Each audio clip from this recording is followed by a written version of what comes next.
Assalamualaikum warahmatullahi wabarakatuh. Bismillahirrahmanirrahim. Allahumma sholli ala Muhammad wa ali Muhammad. Allahumma la ilma lana illa ma 'allamtana innaka antal alimul hakim.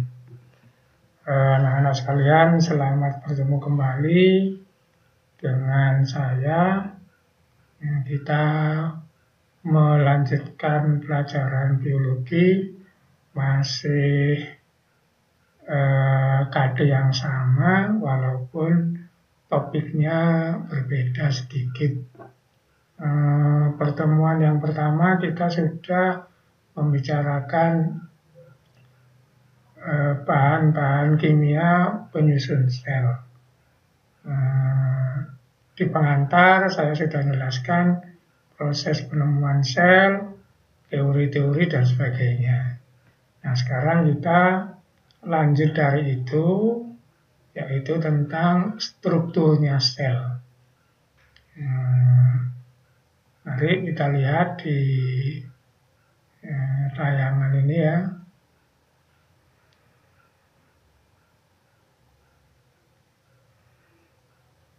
Nah, jadi kita akan mempelajari struktur dan fungsi sel. Nah, ini saya harap lebih cepat karena kalian sudah mengerjakan tugas, sudah membaca modul. Jadi ini sifatnya lebih ke arah konfirmasi. Jadi sudah kalian pelajari, kemudian sudah sebagian besar siswa sudah mengumpulkan tugas, kemudian dari beberapa yang sudah saya koreksi, sudah banyak yang benar, kesalahan hanya sedikit, nanti kita lihat gitu ya. Oke, jadi kita mau belajar tentang struktur sel. Sebelum itu, supaya gampang, kita lihat dulu hasil pekerjaan kalian yang salah yang mana gitu ya. Coba kita lihat. Nah, ini contoh salah satu siswa. Saya nggak tahu ini namanya siapa. Oh, Adela ya, punya Adela ini. Nah, ini yang umum saja saya komentari nanti. Pertama ini perintahnya kan berilah tanda garis miring nomor bagian sel di samping dan tulis namanya. Sementara hampir seluruh siswa saya koreksi hanya menulis bagian-bagiannya, tapi nomornya nggak dikasih. Jadi misalnya sini pilih nomor 1 yang mana, gitu. Mestinya kan ada nomornya, gitu ya. Itu koreksi pertama. Koreksi yang kedua tentang organel ini. Organel ini ngisinya singkat saja, nggak usah terlalu banyak-banyak ya. Coba kita lihat perbandingannya ini ya. Nah, misalnya begini ya. Ini. Jadi organel itu hanya singkat begini. Yang ada pada hewan itu flagel, lisosom, centriole. Ini ada di hewan, tidak ada di tumbuhan. Kemudian yang ada di tumbuhan itu vakuola, kloroplas, dinding sel. Vakuola, mohon maaf. Vakuola gitu ya. Kemudian yang lain insya Allah sudah banyak yang benar. Itu yang pokok ya. Yang pokok itu saja yang pokok. Jadi yang pokok rata-rata siswa keliru, misalnya ini nggak dikasih nomor sehingga ini dengan sini nggak sinkron, kemudian ini terlalu panjang gitu. Oke, kita lanjutkan pelajarannya. Oke, itu koreksinya ya. Nanti dilihat di Google Classroom. Nanti sudah saya koreksi, kalian bisa melihat sendiri nilainya dan sebagainya. Nah, perhatikan struktur sel. Mulai di sel umum itu, baik sel hewan maupun sel tumbuhan, sel apapun, minim ada 3 komponen ya. Komponen pertama apa? Asam nukleat.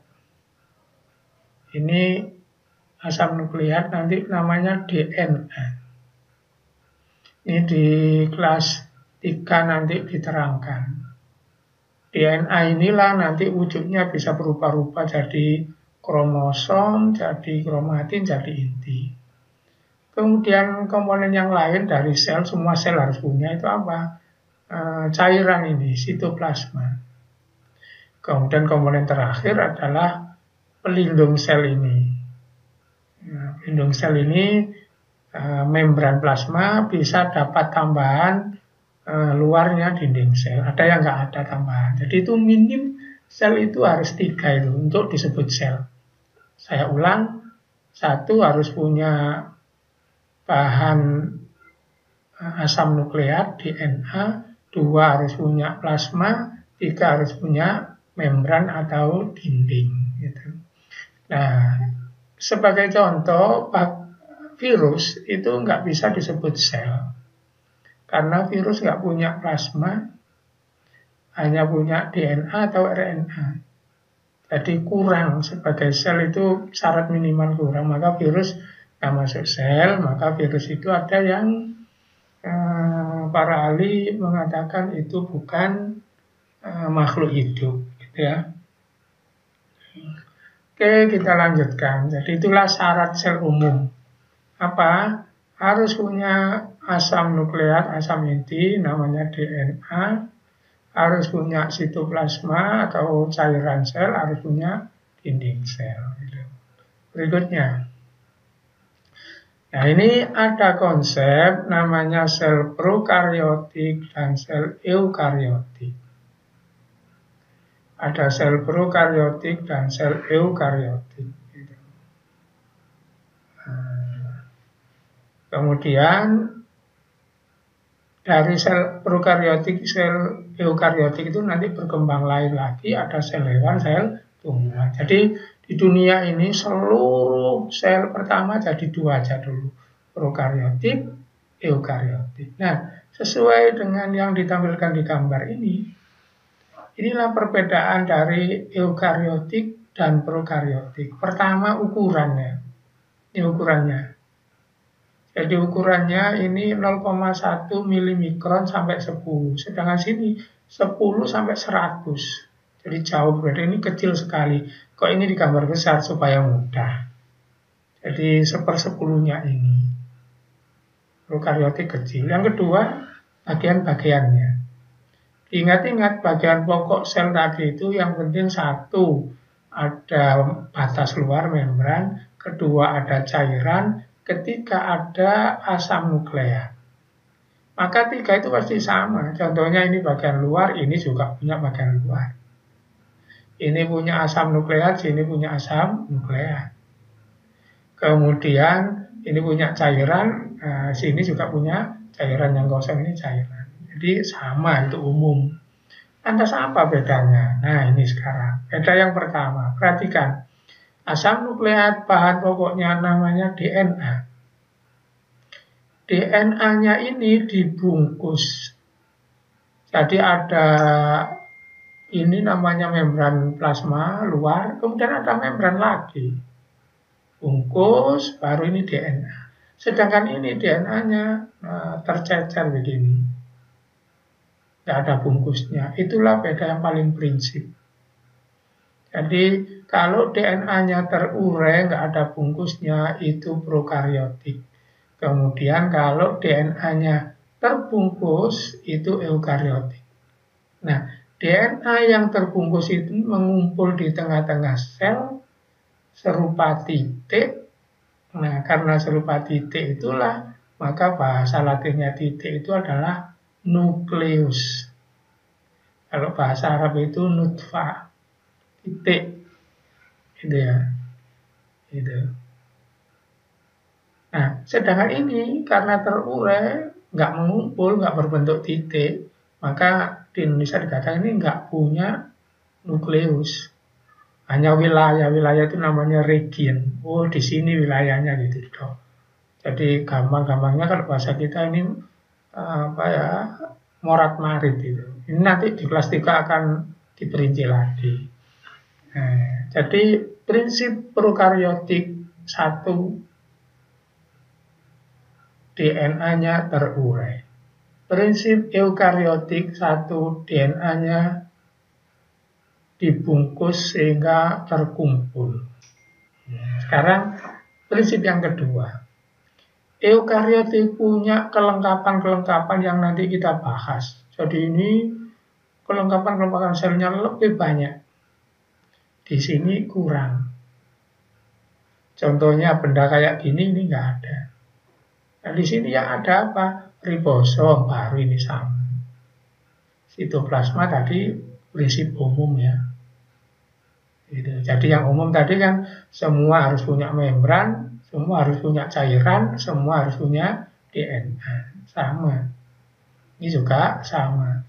Nah, saya ulang, kalau ditanya apa sel prokaryotik, DNA-nya tersebar. Apa eukaryotik? DNA-nya terkumpul, dibungkus. Itu yang paling prinsip. Kemudian tambahnya nanti eukaryotik punya kelengkapan-kelengkapan sel yang lebih lengkap daripada prokaryotik. Nah, gitu ya. Oke, saya lanjutkan. Nah, ini berbicara kelengkapan tadi. Jadi ini adalah sel prokaryotik, ini isi-isinya. Kemudian nanti yang sebelah sini nih eukaryotik, ini isinya. Sitoplasma sama karena rumus umum sel tadi ya. Harus punya sitoplasma. Kemudian membran, nah ini membran sama, di sini pasti ada sama. Nah begitu. Cairan, sitoplasma itu sitoplasma ya, cairan plasma ya, cairan gitu ya. Membran itu sama-sama punya membran. Nah, kemudian DNA, nah ini DNA. Nah di sini kok nggak ada kata DNA, diganti. DNA-nya ngumpul itu jadi nukleus. Nah yang lain di sini ada mitokondria, di sini nggak ada.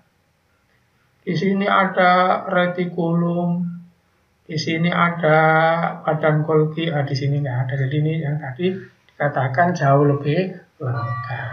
Oke, perhatikan. Nah ini bahasa yang lain. Membran inti bukan membran sel, mitokondria, badan Golgi, retikulum, prokaryotik tidak ada semua, eukaryotik ada. Oke, ngulang aja itu. Ini sama ngulang dengan yang tadi. Nah sekarang ini jarang dibahas di kelas biasa, ini biasa dibahas di kelas olimpiade. Cuma kalian saya kasih tahu ini supaya beda sedikit. Biasa SMA lain mungkin nggak dibahas itu. Kalian tahu mulai SMP dikatakan bahwa sel itu kecil. Sel itu kecil. Terus ada pertanyaan, mengapa Allah itu bikin sel kecil kok tidak besar? Apa tujuannya? Nah itu bisa dijelaskan pakai matematika. Nih. Jadi ini diumpamakan sel berbentuk atau berukuran 5 kali 5.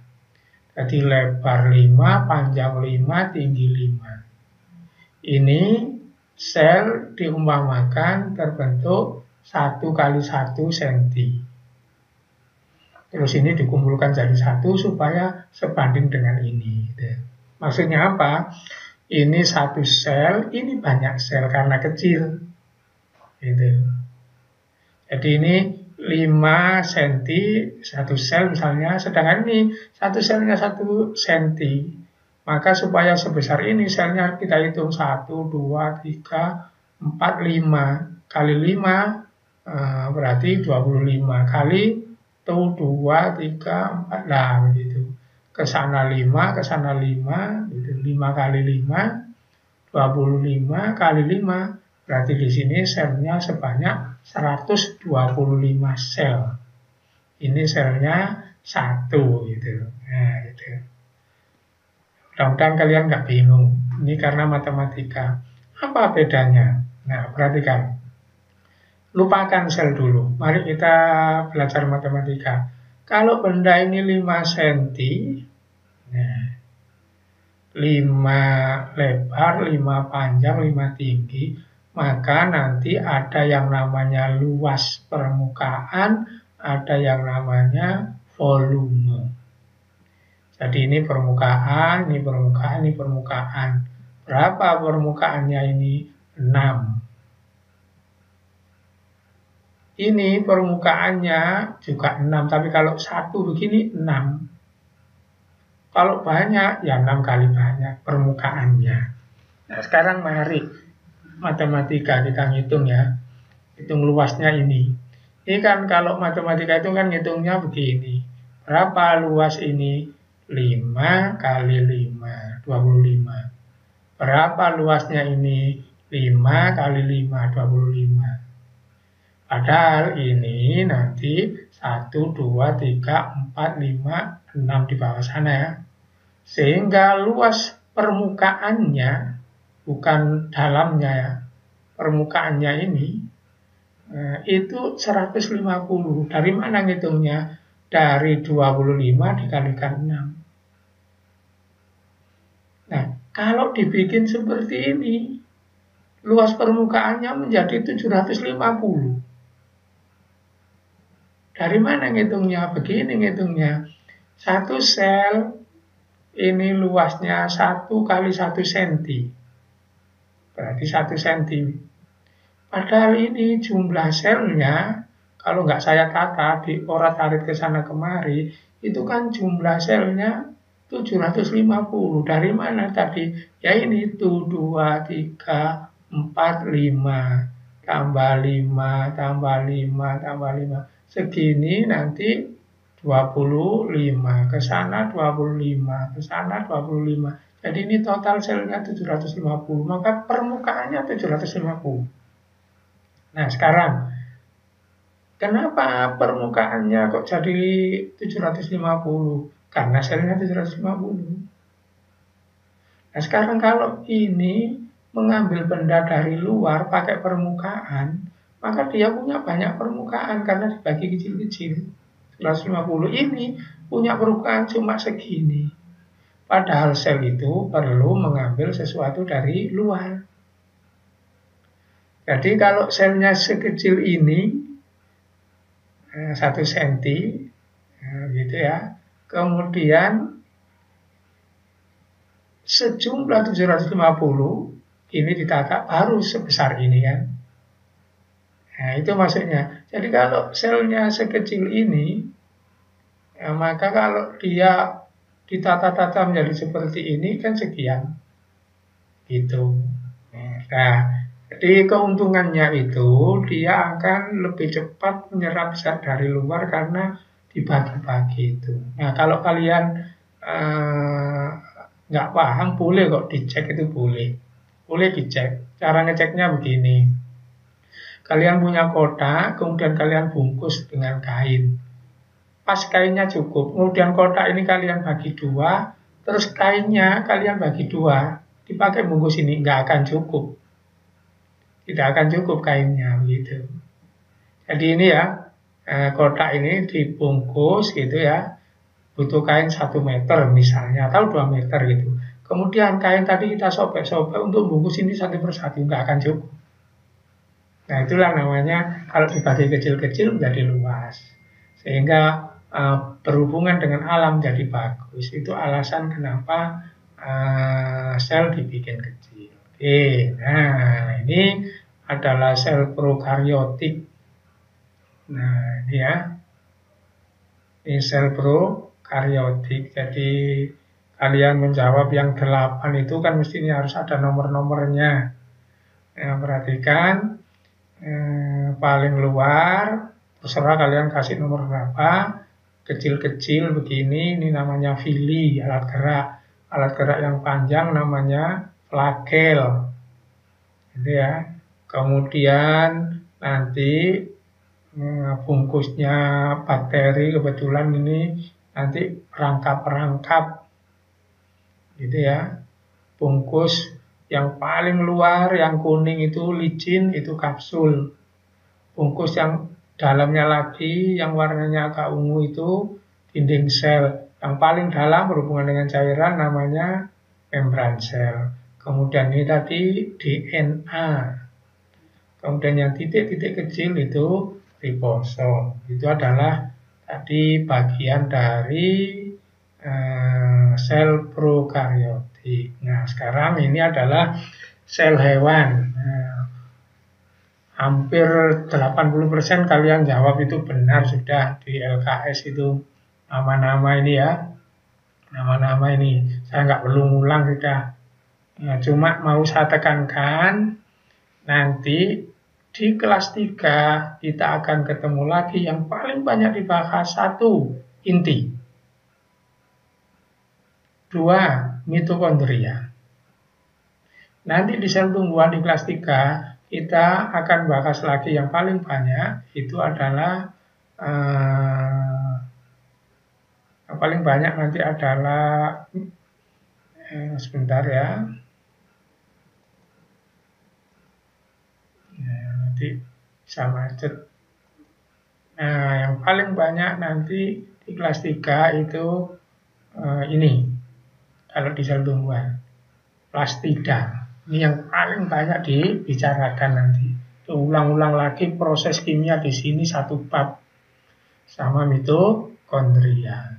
Nah, begitu. Jadi ini saya nggak perlu merinci satu persatu karena kalian sudah tahu di modul ini badan Golgi, ini apa, itu udah. Nah, yang paling penting sekarang, perhatikan. Paling penting ini. Nah, ini ya, yang saya tulis merah ini. Flagel, lisosom, sentriul hanya ada di sel hewan. Maka di sini ditulis not in most plant cell. Jadi tidak ada di sel tumbuhan. Yang lain sama nanti. Berikutnya sel tumbuhan. Mohon maaf. Ini terlalu kasar saya. Bentar ya.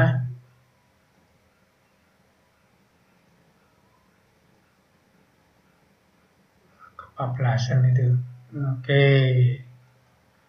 Nah, ini sel tumbuhan, vakuola, kloroplas, dinding sel. Ini hanya ada di sel tumbuhan, not in animal cell, tidak ada di sel hewan. Vakuola, kalau yang besar nanti di hewan vakuolanya kecil. Kemudian plastida, kemudian ada dinding sel. Nah, begitu. Oke. Nah, sekarang saya lanjutkan. Nah, ini animasi dipakai. Pak dilihat ya. Nah, ini membandingkan sel tumbuhan dengan sel hewan. Dilihat dari gambarnya aja sudah kelihatan. Misalnya ini nukleus, ini sel hewan, sel tumbuhan, maka sini nukleus. Sini vakuola, sana tidak ada kecil ini ya. Tuh. Ini retikulum endoplasma, kasar dan halus. Yang ada titik-titiknya itu kasar. Kemudian yang tidak ada titik-titiknya halus. Nah, di sini ada itu. Titik-titik itu ribosom. Ini kloroplas. Sini ada, sini tidak ada. Ini lisosom. Di sini ada, sini tidak ada. Nah, itu jadi dari ini kalau ditampilkan kalian sudah tahu prinsip-prinsipnya. Lisosom ada, sini enggak ada. Plastida ada, sini enggak ada. Kemudian ini membran plasma. Ini membran plasma. Yang luar dinding sel.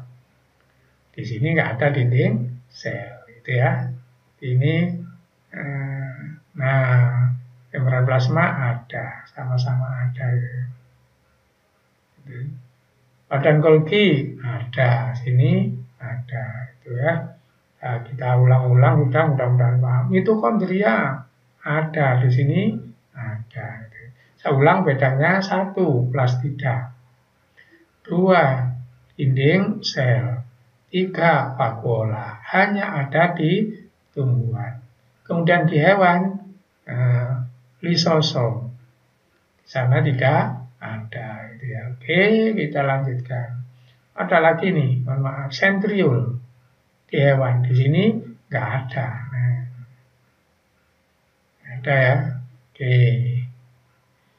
Sekarang saya lanjutkan.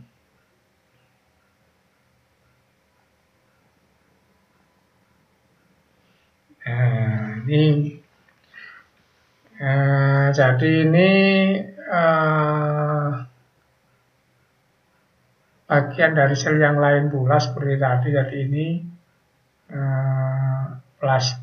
membran plasma, kemudian ini inti sel, ini sitoplasma. Di sini ada DNA. Itu prinsip dari sel tadi selalu begitu. Ini adalah membran plasma, ini inti sel, kemudian ini sitoplasma. Oke, teruskan. Nah, ini tadi perbedaan sel hewan dengan sel tumbuhan. Tadi diingat-ingat yang saya tulis merah itulah perbedaannya, yang lain pasti sama. Nggak perlu diulang-ulang ya. Nah, ini kesimpulannya.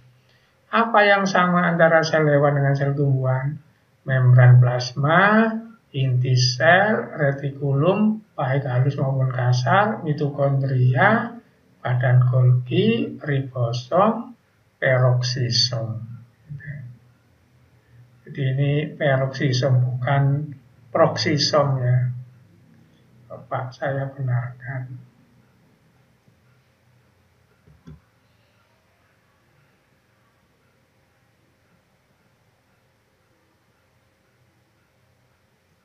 Oke, peroksisom. Nah, sekarang apa bedanya? Nah, ini. Jadi di hewan ada flagel, ada lisosom, ada sentriul. Di tumbuhan nggak ada.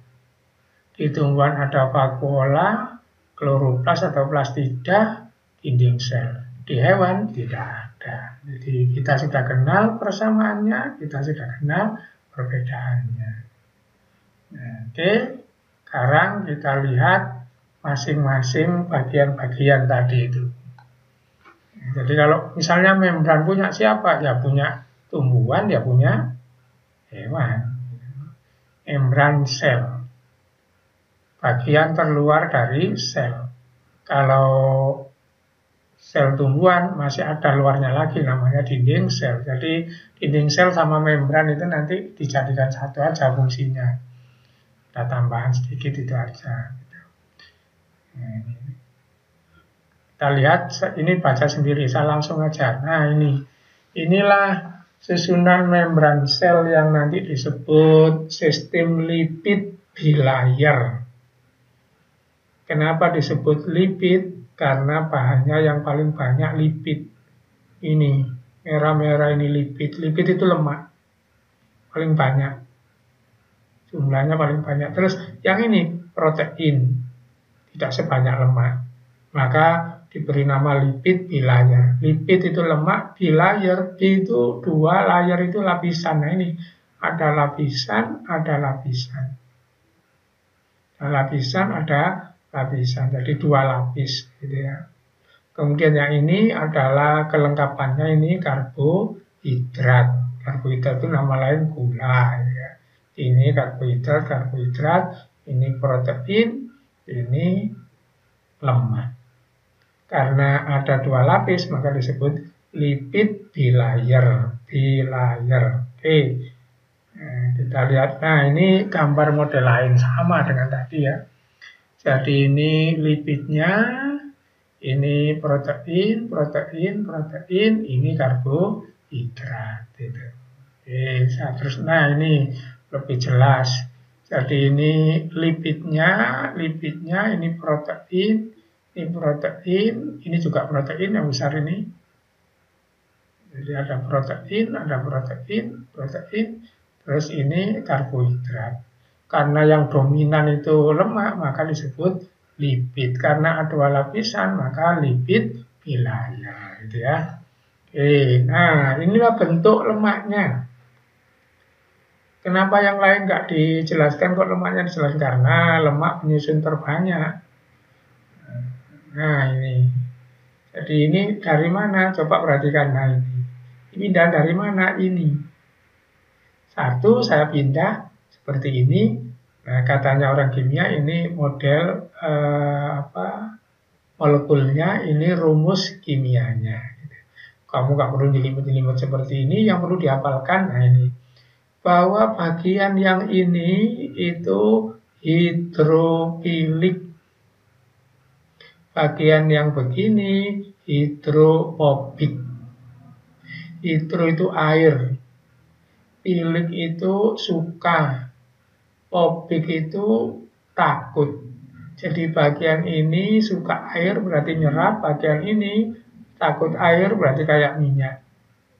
Nah, itulah modelnya lemak yang nyusun membran sel. Nah, kita lihat.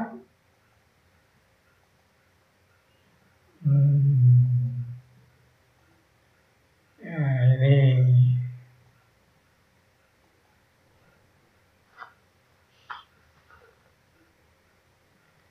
Jadi lemak yang nyusun itu paling banyak ya, diingat-ingat. Terus lapisannya dua begini, maka disebut tadi lipid bilayer. Ini protein.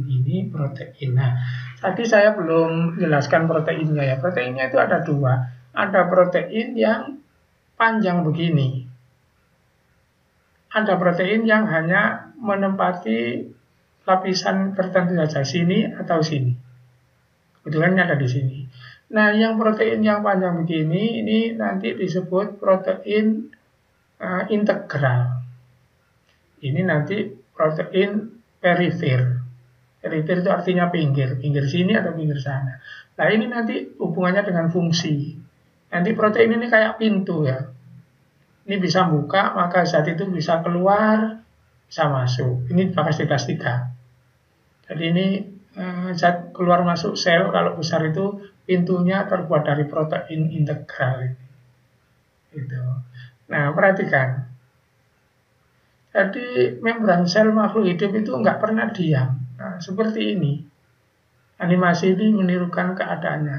Nah, untuk apa ini? Nah, untuk supaya zat itu ada di luar bisa diserap masuk, ada di dalam bisa dikeluarkan, gitu ya. Jadi dinamis itu namanya. Nah, ini contoh dinamis lagi. Jadi begitu ya. Ngeri kalau dilihat itu. Sepertinya di tubuh kita seperti diam-diam aja, padahal nggak seperti ini ya. Nah, gitu. Oke, kita lanjutkan. Nah, ini gambar diamnya ya. Ingat-ingat, ini protein integral, ini lemak, ini lemak. Nah, terus tadi ya, bagian tengah begini, ini adalah bagian yang ini sama bagian yang hidrofobik, tidak suka air. Nah, sifat inilah yang menguntungkan apabila sel itu kepingin nahan air. Jadi kalau ini misalnya dimamakan ini dalamnya sel di sini, selnya di sini supaya airnya nggak mudah keluar, ini dipagari ini karena kayak minyak. Tetapi ada juga nanti sebelah sini dan sebelah sini, ini nanti yang ini, nah ini juga itu hidrofilik, suka air. Ini apabila sel itu kepingin nyerap air, jadi hebat sekali ini ya modelnya. Itu ada yang mau menyerap, ada yang mau menahan gitu. Di kekuasaan Allah itu begitu ya. Nah, jadi kalau ini tengah-tengah ini hidrofobik, nahan air. Yang ini hidrofilik, nyerap air gitu ya. Oke. Nah, fungsi membran sebagai reseptor. Jadi sel-sel kita itu menerima apa dari luar itu ya membran duluan. Jadi Nanti kita akan semester genap, misalnya belajar tentang saraf, penerima itu ada reseptor ya, sel-selnya itu menerima bau, menerima apa, itu ada reseptornya namanya ya. Gitu. Kemudian karena dia ada di luar mengelilingi, maka otomatis melindungi. Terus yang lain mengontrol zat keluar masuk. Nanti kita akan berbicara di transportasi membran, ini sifat-sifat membran ada yang permeabel, semi permeabel gitu nanti di bab berikutnya. Kemudian yang lain di membran sendiri juga ada reaksi kimia. Reaksi kimia di tubuh itu namanya biokimia. Jadi reaksi kimia itu nggak harus di dalam sel. Di kulitnya sel, di membran itu ada reaksi kimia. Nanti kita akan ngomong itu di kelas 3, itu oksidasi, respirasi itu nanti ada yang di membran gitu ya. Oke. Nah, dinding sel ini sebenarnya sama saja dengan membran, cuma ditebalkan dan hanya ada di tumbuhan tadi ya. Zatnya itu selain membran tadi yang begitu ditambahi karbohidrat yang banyak, makanya jadi kaku, itu namanya pektin. Jadi pektin. Lebih kaku lagi selulose. Kalau kamu misalnya makan daun singkong, kenapa kok keras, itu selulose. Kemudian kulitnya kayu, kok keras, itu selulose. Lebih keras lagi ya kayunya. Nah, itu dinding sel itu ya. Jadi dinding sel itu hanya ada di sel tumbuhan. Gitu. Karena tebal maka harus dilubangi untuk berhubungan. Lubang itu nanti disebut nokta. Nokta. Dipakai untuk apa? Untuk berhubungan antar sel. Nanti kita lihat bergambar. Nah, kemudian nanti ada konsep turgor. Ini nanti kita bahas khusus bab transportasi membran. Nanti ada animasinya, ada gambarnya ya, apa pengertian turgor gitu. Kenapa tumbuhan itu kalau dikasih air malah sekar, sementara kalau daging dikasih air malah mumur hancur, itu dibahas di sana. Sekarnya tumbuhan itu turgor ini, nanti ada penjelasannya, bukan di sini ya nanti ya. Oke, nah ini gambar dinding sel, berarti ini sel tumbuhan. Dibikin tebal dinding sel, kemudian ada noktanya ini, ada lubangnya ini, penghubung antara sel satu dengan sel yang lain, gitu ya. Nah, nanti dinding sel itu rangkap dua. Jadi kalau ini sel, ini batasnya, maka dari sini yang dalam ini membran, keluar sedikit dinding sel, terus dinding sel lagi. Yang sini, ini selnya ya, ke sana dinding sel, ke sana dinding sel. Nah, nanti ada konsep namanya dinding sel primer, dinding sel sekunder. Kita lihat, nah ini dinding sel primer sebelah luar, dinding sel sekunder sebelah dalam. Apa artinya? Kalau ini sel, maka ini dalam, ini luar. Kalau ini sel, ini dalam, ini luar. Jangan lupa, saya ulang, yang luar itu primer, yang dalam sekunder. Coba kita lihat. Jadi ini primer, ini sekunder untuk dia, ini sekunder untuk dia, ini primer untuk dia, ini primer untuk dia. Ini kan sel, ini sel ya. Pindahan dari sini nih ya, ke sana. Oke, paham ya? Nanti bisa dilihat lagi videonya berkali-kali itu. Oke. Nah, sama dengan tadi, nggak perlu saya ulang. Nah, sekarang kita membicarakan nukleus. Jadi setelah membran kita ke tengah nukleus, inti sel. Inti sel ini yang paling penting. Kenapa? Karena ini pengendali kegiatan sel. Apa sih hebatnya kok dia itu pengendali? Karena di dalamnya itu ada benda namanya RNA atau DNA. Itu adalah kunci kehidupan. Nah, kita lihat dulu. Nah, ini. Jadi sebenarnya inti sel itu yang utama dalamnya ini aja apa? Ini benang-benang begini namanya kromatin. Nanti kalau diuraikan namanya DNA, itu pelajaran kelas 3. DNA itulah kunci kehidupan. Dan itu mengatur segalanya. Mengatur sifat, mengatur apa. Nah, untuk bakteri nggak pakai ini tadi. Nggak pakai bungkus. Langsung DNA. Itu prokaryotik. Nah, kalau hewan, manusia, tumbuhan, dibungkus ini seret, rapi, ada mengumpul di tengah, lalu diberi nama nukleus. Jadi aslinya nukleus itu adalah DNA. Tentang DNA nanti kita belajar tersendiri, malah ada proses khusus namanya sintesis protein gitu, di bab 3 kelas 3 nanti ya ini ya. Jadi semua ini mempersiapkan kelas 3 nanti. Nanti ada 3 yang paling penting di bagian sel itu. DNA ini, mitokondria, kemudian plastida itu akan diulas-ulas di kelas 3. Nanti kalau saya ketemu lagi, pasti akan saya nanya ini. Saya nanya ini lubang nih. Untuk apa lubang ini? Karena nanti ada proses dari sini pergi keluar gitu nanti. Oke, kira cukup untuk inti. Sekarang sitoplasma. Apa sitoplasma itu? Kita lihat gambar lagi. Nah ini.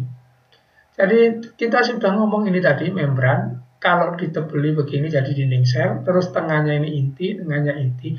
Kemudian antara membran atau dinding sel dengan inti, sekian ini cairan semua. Itulah namanya sitoplasma.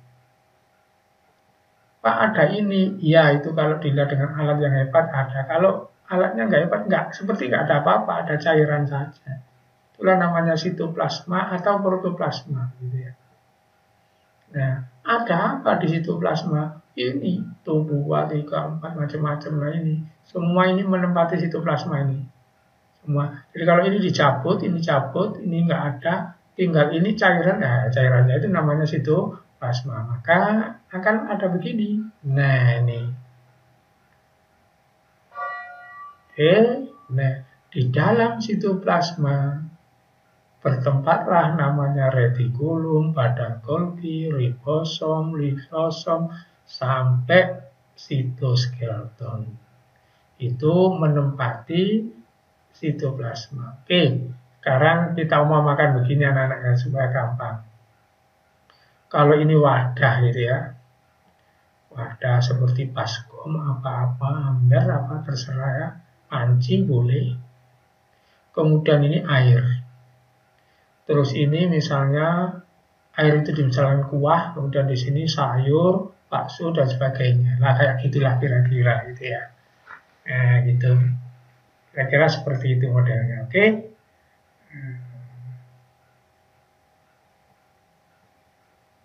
Maka berikutnya kita mestinya tidak bahas kuahnya, tapi bahas isinya itu.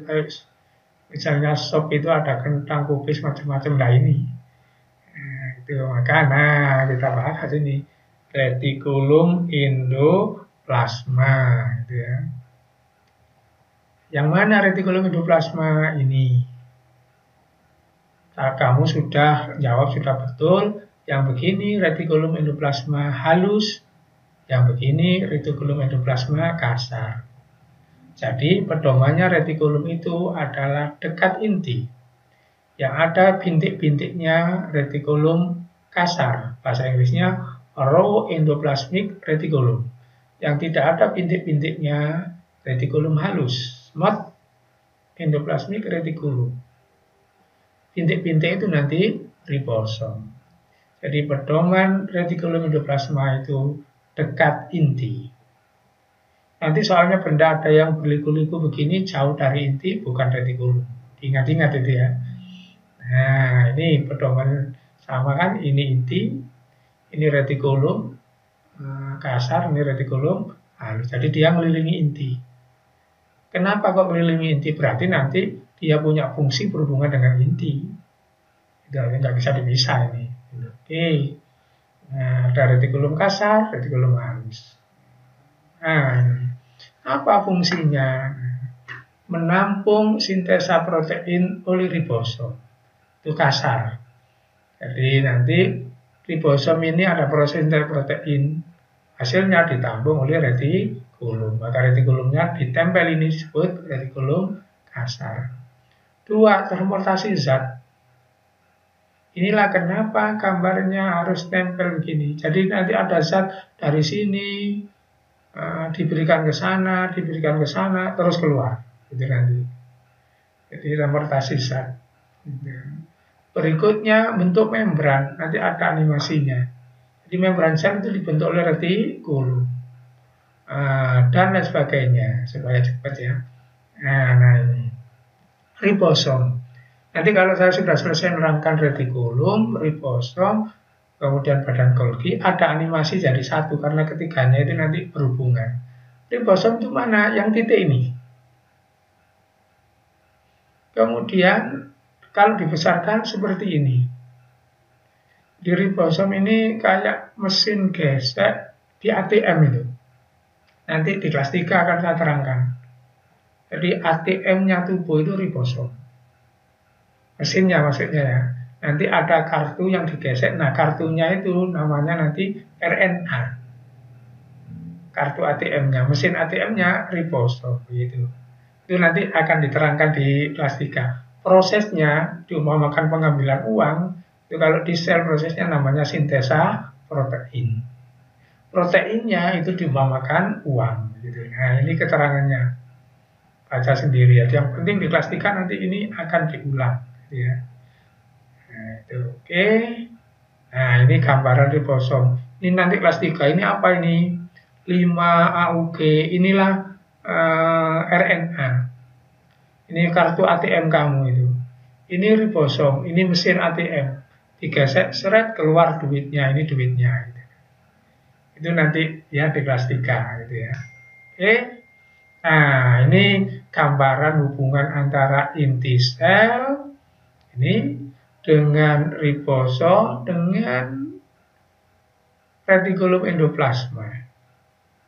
Jadi nanti ada dari ini ke sana, ke sana, ke sana. Nanti ada animasinya. Nah, maka kurang satu. Habis ini sudah animasi apa? Badan Golgi atau Golgi kompleks. Ini yang harus hati-hati karena nanti bentuknya mirip sekali dengan retikulum.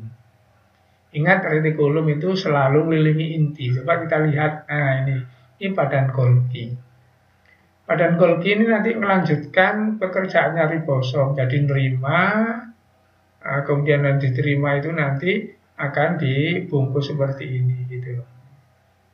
Coba kita lihat. Jadi ini baca sendiri ya, sendiri. Saya langsung aja. Nah, kurang satu lagi, mohon maaf. Ada benda namanya lisosom. Jadi sel kita itu bekerjanya itu apa ya, saling kait mengkait. Nah, ini baca sendiri coba. Nah, ini langsung ya. Perhatikan. Lysosomes are membrane-bound vesicles that contain hydrolytic enzymes. These enzymes digest particles or cells taken into the cell by phagocytosis. They also digest old organelles such as mitochondria. Saya hentikan dulu. Inilah saya mau menjelaskan hubungan antara inti sel, retikulum, ribosom, badan Golgi, lisosom. Ini dibalik pekerjaannya nanti. Bisa dari sini, bisa dari sana. Jadi ini mereka itu bekerja sambung menyambung. Coba saya lanjutkan ya. Ini memang judulnya lisosom, tapi nggak bisa lepas dari pekerjaan ini nanti. Perhatikan. The hydrolytic enzymes that degrade proteins, nucleic acids, lipids, and carbohydrates are formed in the endoplasmic reticulum and then transported to the Golgi. Nah, saya hentikan. Ada pekerjaan yang dilakukan oleh ribosom. Menghasilkan protein merah-merah ini. Dikirim ke retikulum. Kemudian retikulum bentuk bulatan nih, nanti namanya vesikel. Nanti ini dikirim ke badan Golgi. Itu bisa teruskan. Apparatus by transport vesicles. Nah, The dikirimkan. lysosomes arise from the Golgi apparatus. When particles such as viruses or bacteria are ingested by phagocytosis, Nah, ternyata ada zat diproduksi di sini, dikirimkan oleh retikulum menjadi bulatan namanya vesikel, diterima oleh badan Golgi, dibuatkan bulatan lagi. Nah, ini nanti namanya lisosom. Jadi lisosom dibentuk oleh badan Golgi. Isinya bintik-bintik merah ini. Contoh sekarang. Contoh, isinya ini apa? Isinya ini zat dipakai untuk melawan penyakit. Ini penyakit dari luar tadi, bakteri. Nah, coba saya teruskan. Lihat. Nah, particle containing vesicle called a phagosome and delivers the nah ini. Jadi tubuh kita kalau ada benda dari luar, benda bahaya, maka ini memproduksi yang disebut antibodi, ya. Diproduksi di ribosom, dikirim ke retikulum, jadi kemasannya tadi vesikel, dikirim ke badan Golgi, dikemas jadi lisosom bulatan ini, kemudian makan ini. Kalau sudah makan namanya fagosom. hydrolytic enzymes. Lysosomes also fuse with organelles such as. Perhatikan, ini mitokondria. Jika mitokondria ini umurnya sudah tua, harus dipensiun, dimakan sendiri oleh ini. Defective or worn out mitochondria. This results in the destruction and recycling of these structures. Itu ya, itulah kira-kira cara kerja dari retikulum, ribosom, badan Golgi, lisosom, itu nggak bisa dipisah-pisah. Oke, saya teruskan. Nah, ini contoh lain lagi, hampir sama dengan tadi ya. Nah, ini bersama dengan tadi, plus demikian, plus demikian. Nah, itu. Coba ini nanti ke sini, ke sini, ke sini, ke sana. Maka ini dinding sel ini, membran ini dibentuk oleh sini. Maka coba baca yang teliti nanti fungsinya retikulum, fungsinya badan Golgi, salah satunya juga bentuk membran sel. Saya ulang sekali lagi ya. Nah, ini inti. Dalam inti ada DNA. Nanti ini ada proses. Ini ribosom. Ini retikulum endoplasma. Ini badan Golgi. Nah, saya klik. Nah, ada proses seperti itu. Demikian. Itu zat-zatnya yang diperlukan mau dikeluarkan. Nah, ini nanti namanya protein. Proses ini nanti di kelas 3 dibahas sintesa protein. Orang membuat air mata prosesnya seperti ini. Orang membuat ASI air susu ibu prosesnya seperti ini. Jadi ini nanti bisa air mata, bisa air liur, bisa hormon, bisa ASI, bisa macam-macam. Ya. Oke. Itu nanti sintesa protein kita ketemu di kelas 3. Nah, ini gambaran diamnya tadi ya. Dari sini diangkut ke sini, jadi bulatan, ini namanya vesikel, diterima oleh badan Golgi, menjadi bulatan ini. Kalau bulatan ini isinya penghancur, nanti namanya adalah lisosom. Kalau bukan penghancur, nanti namanya vesikel. Nah, keluar ini. Nah, nanti ini, seret ini, menjadi membran sel. Asalnya dari sini. Maka ini selain mengemas ini juga ini jadi membran sel, maka badan Golgi itu bisa bentuk membran sel. Kalau prosesnya kebalik masuk, membran selnya kurang. Kalau prosesnya itu keluar, membran selnya tambah. Itu nanti kita bicarakan di bab lain. Nah, ini prosesnya tadi. Gitu. Ini proses keluar sel, nanti bisa proses masuk ke sel. Nah, kemudian ada bagian yang lain lagi dari sel namanya badan mikro. Badan mikro itu kecil, berisi enzim. Yang paling banyak nanti enzim katalase. Ini nanti kita melakukan percobaan di kelas 3 yang bisa menghasilkan api, bisa nyala nanti gitu ya. Kelas 3 itu. Nah, nanti ada bernama peroksisom, glioksisom itu penghasil enzim pada mikro. Baca sendiri ya. Ini nanti percobaannya di kelas 3. Di banyak yang nah, sekarang kita ngomong mitokondria. Mitokondria ini nanti prosesnya di kelas 3 sekarang bentuk-bentuknya. Nah, begini. Ini mitokondria yang dibelah. Jadi bahasa Jawa dibelah itu disikar, bukan ditugel ya. Kalau ditugel kan ke sana. Dibelah. Kalau bahasa Inggris itu namanya longitudinal section.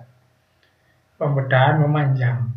Maka ini mitokondria punya dinding rangkap-rangkap begini. Nanti ruangan dalamnya ini namanya metrik, yang berliku-liku ini namanya krista. Nah, di sini nanti ada proses perubahan makanan menjadi energi. Di makanan menjadi energi itu diubah di mitokondria. Wah, reaksinya banyak. Ini satu bab khusus nanti di kelas 3. Namanya katabolisme gitu nanti. Gitu ya. Jadi pabriknya energi itu mitokondria.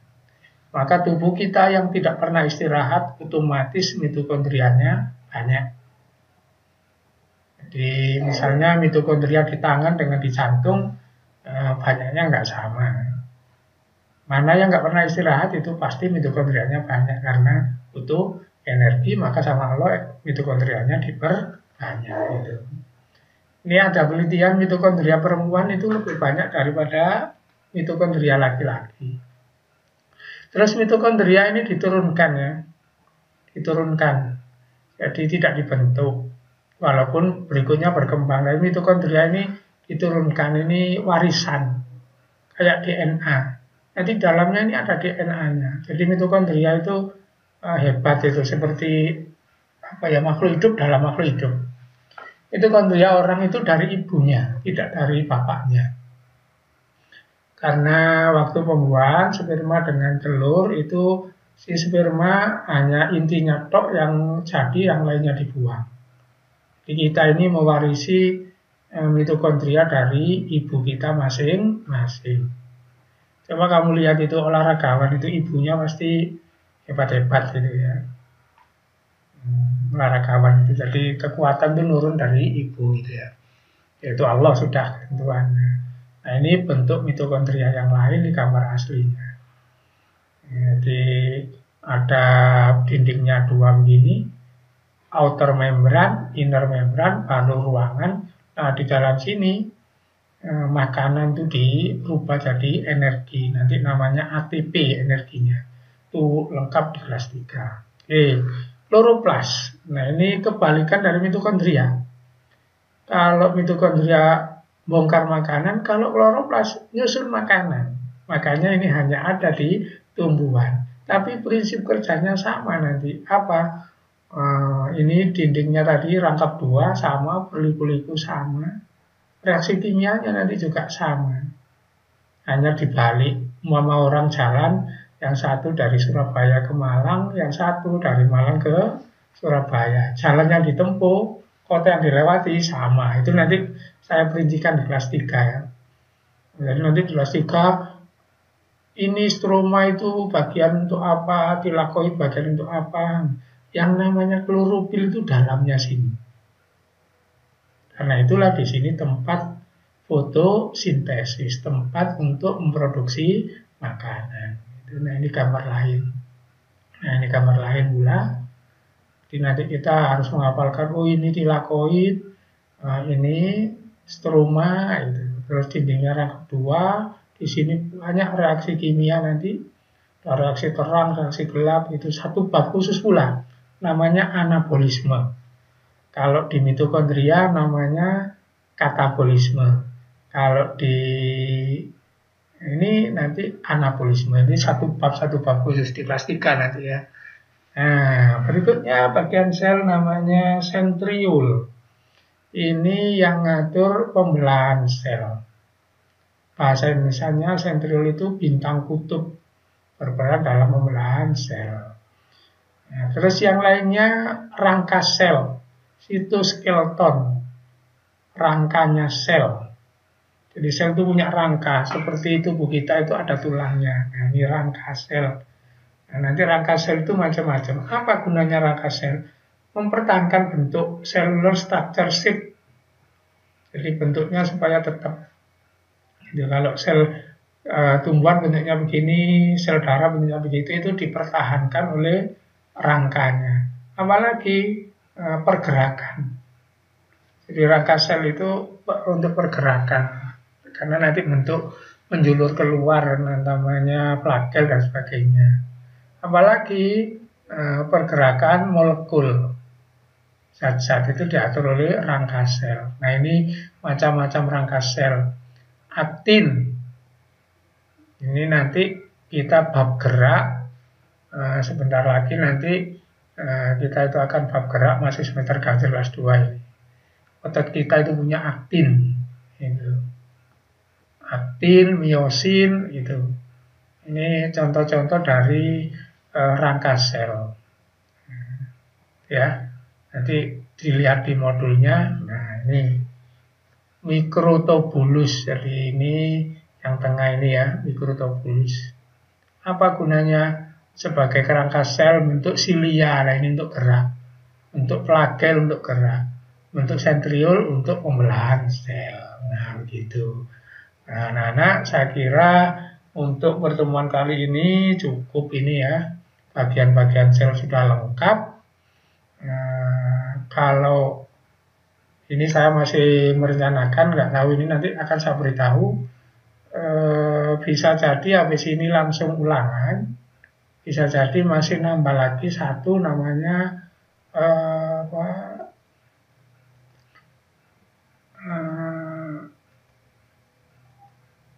transportasi membran.